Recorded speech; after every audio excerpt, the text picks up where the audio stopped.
A administração de Donald Trump hoje realmente choca. Os militares americanos declararam que, em 5 de fevereiro, Washington e Moscou concordaram em retomar o diálogo de alto nível entre os militares dos dois países após negociações em Abu Dhabi. Isso pode indicar um passo em direção à normalização de algumas relações entre os Estados Unidos e a Rússia. Ao mesmo tempo, os EUA e a Rússia estão se aproximando de um acordo para estender o Tratado de Controle de Armas New START, ou START 3, embora os russos estejam tentando manipular esse tema agora. Paralelamente a isso, hoje surgiram mais detalhes sobre as negociações paralelas de Xi Jinping, Donald Trump e Vladimir Putin. Ontem, 4 de fevereiro, foi anunciado oficialmente em Pequim que esses contatos simultâneos destacam o desejo da China de promover a coordenação entre grandes potências, evitar o agravamento das tensões globais e garantir a estabilidade estratégica no mundo em meio à crescente incerteza. Mas, na essência, a China agora conquistou uma posição em que pode escolher entre a Rússia e os Estados Unidos da América.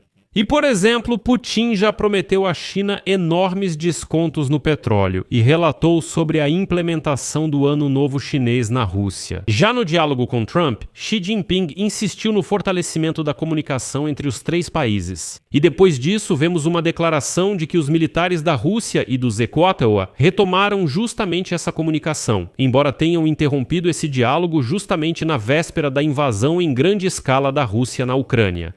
Então, sobre o que Trump, Putin e Xi Jinping concordaram e por que os americanos retomaram o diálogo com os militares russos? É sobre isso que vamos falar neste episódio. Meu nome é Alexei Pitti, vamos discutir esse assunto juntos, mas antes de começarmos, peço que se inscreva no canal, deixe seu like, escreva qualquer comentário neste episódio e siga meu canal no Telegram Pitti News. O link para ele está na descrição deste vídeo e no final do episódio. Se você achar interessante e útil, peço que apoie o trabalho deste canal do YouTube com sua doação ou inscrição pelos links e dados na descrição deste vídeo. Ficarei grato por qualquer apoio seu. Então, a notícia que mais me chocou pessoalmente hoje. Militares americanos declararam que Washington e Moscou concordaram em retomar a comunicação de alto nível entre os militares dos dois países após negociações em Abu Dhabi, o que pode indicar um passo em direção à normalização das relações. Os Estados Unidos, lembro, interromperam as comunicações militares com Moscou imediatamente antes da invasão da Rússia à Ucrânia em 2022. Em sua declaração, os militares americanos destacaram que o objetivo da restauração do mecanismo é evitar erros de cálculo e escalada de ambos os lados. Em princípio, essa é uma citação extremamente formal, mas mesmo assim eles dizem que o diálogo foi retomado. A seguir, cito literalmente a declaração dos militares americanos. O apoio ao diálogo entre militares é um fator importante para a estabilidade e a paz globais, que só podem ser alcançadas por meio da força e proporciona meios para aumentar a transparência.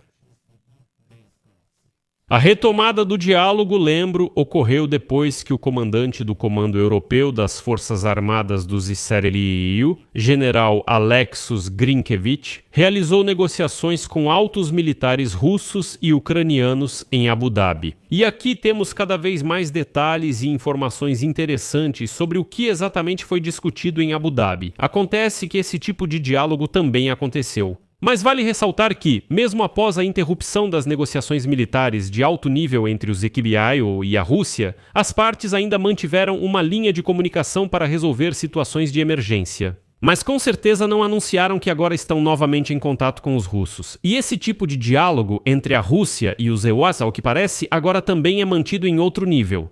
3 fontes familiarizadas com o andamento das negociações informaram à publicação Axios que os Iliceua e a Rússia estão se aproximando de um acordo para prorrogar o Tratado de Controle de Armas. O START 3, cujo prazo de validade expirou hoje, 5 de fevereiro. 2 dessas fontes alertaram que o projeto do plano ainda precisa da aprovação de ambos os presidentes. Outra fonte confirmou que as negociações continuaram nas últimas 24 horas em Abu Dhabi, onde, como todos pensávamos, as conversas eram apenas sobre o fim da guerra da Rússia contra a Ucrânia. Em particular, os representantes do presidente do Israel, Donald Trump, Steven Witkoff e Jared Kushner realizaram negociações sobre um novo tratado com autoridades russas nos bastidores das conversas sobre a Ucrânia em Abu Dhabi. E então, um funcionário americano informou que o tratado, de qualquer forma, perderá oficialmente a validade hoje e sua prorrogação não será formalizada juridicamente de nenhuma maneira. Mas as partes concordaram em cumprir suas condições e negociar um novo tratado. Bem, é esse tipo de acordo de cavalheiros. O tratado não existe, mas vamos cumpri-lo mesmo assim. E uma citação do representante do EUA. Concordamos com a Rússia em agir com espírito de boa vontade e iniciar discussões sobre formas de renová-lo. Infelizmente, não há motivo para surpresa com esse desdobramento. Lembro que os russos romperam a trégua energética, que, segundo Donald Trump, deveria durar exatamente uma semana. Ele disse que seria de domingo a domingo, mas no quarto dia após o anúncio público de que essa trégua havia começado, os russos atacaram novamente o setor energético da Ucrânia, justamente no dia mais frio ao que Trump declarou que Putin cumpriu sua palavra. E você simplesmente não entendeu quando essa trégua começou, ele diz: pare, não, está tudo certo, está tudo normal.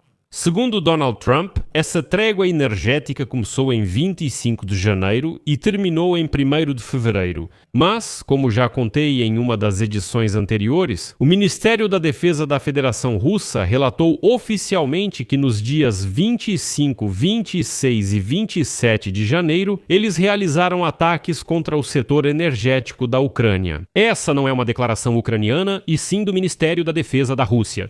Mas para Trump, Putin cumpriu a palavra, embora, pela lógica de Trump, o cessar-fogo tenha começado exatamente no dia 25. Então, essa conivência por parte de Donald Trump levou a uma ousadia sem precedentes por parte dos russos mal lavados. Hoje, o chefe do Ministério das Relações Exteriores da Rússia, Sergei Lavrov, declarou cinicamente que a Rússia supostamente não iniciou ataques contra alvos civis. Ou seja, a Ucrânia foi a primeira a atacar instalações energéticas russas, e a pobre Rússia simplesmente foi obrigada a responder a tudo isso e continuar. Citação de Lavrov: nós nunca iniciamos essas ações. Os ucranianos começaram atacando instalações energéticas e outros alvos civis como casas e lojas. Nós suportamos por muito tempo, nos contivemos, mas agora somos obrigados a responder.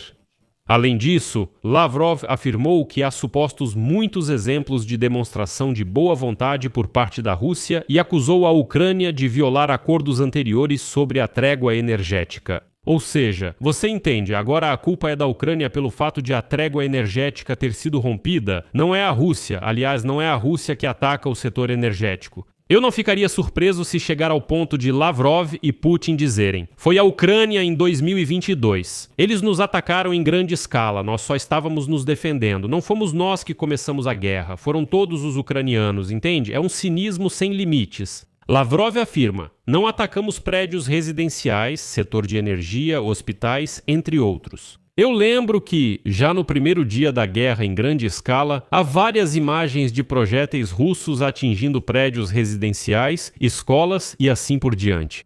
A minha escola, onde estudei, foi destruída literalmente nas primeiras semanas da guerra em grande escala e foi destruída por projéteis e mísseis russos. Sergei Lavrov diz: não fomos nós os primeiros. Vocês acham que alguém do lado de Donald Trump vai responder a essa mentira? Acho que não, mas vamos voltar ao assunto. Já contei que ontem, 4 de fevereiro, ocorreram negociações entre Xi Jinping, Vladimir Putin e Donald Trump no mesmo dia, algo raro na diplomacia. Como foi declarado em Pequim, abre aspas, esses contatos simultâneos destacam o desejo da China de promover a coordenação entre grandes potências, evitar o agravamento das tensões globais e garantir a estabilidade estratégica no mundo diante da crescente incerteza. E durante o encontro virtual com Vladimir Putin, Xi Jinping analisou o progresso nas relações entre China e Rússia no último ano, mencionando conquistas na coordenação estratégica, economia, cooperação econômica, intercâmbios culturais e cooperação multilateral. Vladimir Putin declarou que a Rússia está pronta para continuar apoiando firmemente a China na defesa da soberania e segurança, na ampliação da cooperação nas áreas de educação e cultura, bem como na promoção da prosperidade conjunta dos dois povos. E então, como relatam os meios de comunicação chineses, hoje, em meio ao aumento das tensões geopolíticas, Xi Jinping destacou que a China e a Rússia, como grandes potências responsáveis, têm o dever de manter a justiça e a equidade globais, proteger o sistema internacional centrado na ONU e as normas fundamentais do direito internacional. Bem, isso já é engraçado. Na verdade, justiça, equidade e direito e a Rússia são coisas totalmente incompatíveis. Onde está a justiça, a equidade, o direito internacional na Rússia e assim por diante. Não existe isso lá. Mas aqui é importante notar que Vladimir Putin estava claramente em uma posição inferior. A agência Reuters escreveu hoje que o tamanho do desconto com que os fornecedores russos vendem seu petróleo para a China atingiu níveis recordes. Depois que Donald Trump anunciou na segunda-feira um acordo comercial com a Índia prevendo a recusa de matérias-primas da Rússia, as refinarias indianas já vêm reduzindo suas compras há vários meses. E os chineses estão aproveitando isso. Parte dos lotes está sendo redirecionada para a China, mas os vendedores têm que conceder descontos nos preços. Os descontos para o tipo ISPO aumentaram nesta semana nos portos chineses, chegando a quase $9 por barril em relação ao petróleo Brent de referência. Nos últimos meses, esses descontos eram de $7. O desconto para o tipo Urals, que dos portos ocidentais da Rússia ia principalmente para a Índia, agora está sendo parcialmente redirecionado para a China, chegando a $12 por barril, mas aqui também é importante notar que, neste caso, estamos falando de descontos sobre o preço nos portos dos importadores, incluindo os custos de transporte. Já nos portos russos, de onde o petróleo é exportado, os preços são significativamente mais baixos e os descontos ainda maiores. E foi informado que, durante uma conversa telefônica ontem, Putin simplesmente implorou a Xi Jinping para comprar mais petróleo russo, dizendo algo como: "Estamos prontos para fornecer ainda mais ao camarada Xi, por favor, compre." E aí, Xi Jinping se encontrou numa posição muito interessante. Porque no mesmo dia Donald Trump ofereceu petróleo americano e venezuelano à China? A conversa telefônica entre Xi Jinping e Trump focou no estabelecimento de relações entre China e EUA.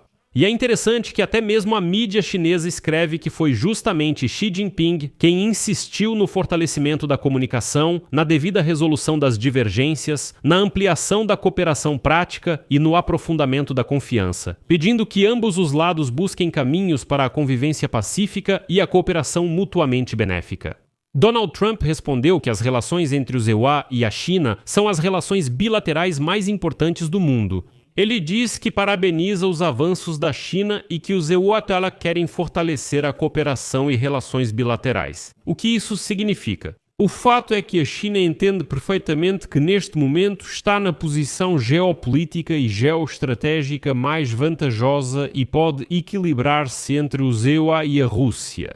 Se o Kremlin não oferecer à China tudo o que ela desejar, Pequim pode facilmente passar a cooperar mais estreitamente com os países ocidentais. Ainda mais porque a Europa agora também está tentando restabelecer relações comerciais, em primeiro lugar. Não, quero enfatizar, eles nunca serão aliados dos EUA e da China. Ou seja, para que vocês também não se confundam e não pensem que a China vai simplesmente cair nos braços dos EUA. Não, isso não vai acontecer, mas a China pode pressionar os russos com esse assunto e, além disso, já está fazendo isso. Essas ligações no mesmo dia explicam muita coisa. A Rússia, além da China, não tem mais aliados realmente fortes, então o Putin, me desculpe, vai até lamber os calcanhares do Xi Jinping se ele mandar. E não adianta fingir que não é assim. Os russos, claro, vão dizer com orgulho: não, imagina, isso nunca vai acontecer. Mas a Rússia já é um vassalo da China. O que a China disser, a Rússia vai fazer, e se não fizer, a China vai parar de ajudar, vai parar de comprar produtos russos e de apoiar a economia russa.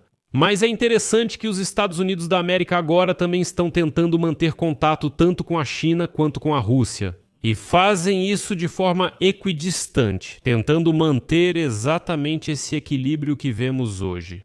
Deixo reticências. Compartilhe sua opinião e conclusões nos comentários deste episódio. Se este episódio foi interessante e útil para você, você pode apoiar o nosso canal do YouTube com sua doação ou assinatura paga, sendo um patrocinador no YouTube. Enfim, todos os links e informações estão na descrição deste vídeo. Ficarei grato por qualquer apoio de vocês. Por hoje é só. Cuidem-se. Até mais.